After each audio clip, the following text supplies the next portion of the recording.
It wasn't long into my RAF career the opportunity presented itself for me to go to RAF Norton and undertake parachute instructor training. On the day of my accident, I was very lucky on a very unlucky day.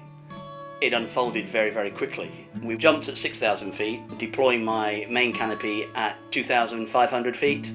The main failed. I went through an initial procedure to try and get that to inflate. I then had to make the decision to deploy my reserve. The reserve didn't deploy. That failed. It just took it up even more so as a bundle.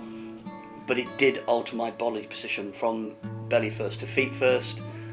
I knew there was no other time left. I looked down at the ground, squeezed my arms in tight, put my chin on my chest, and just had to wait for the landing and take it from there.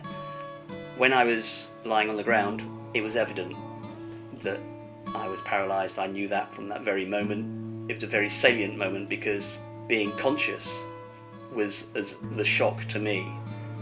Had we been jumping from the Hercules on that day, I doubt very much that I would have made it to the hospital. The helicopter, when I had my accident, was able to land right next to me, pick me up, and within 7 minutes I was being taken into the accident and emergency ward. Secondly, the field in which I landed had been turned over, in so much that the soil was soft. Thirdly, the boots I was wearing on the day had an element of shock absorption in them because they had a 2.5, 3-inch sole. So when you put them all together, I think it's fair to say that I was lucky on a very unlucky day. Like all members of the Royal Air Force and their families, we're aware of the RAF Benevolent Fund, but you never expect that you're going to be the one who's the beneficiary.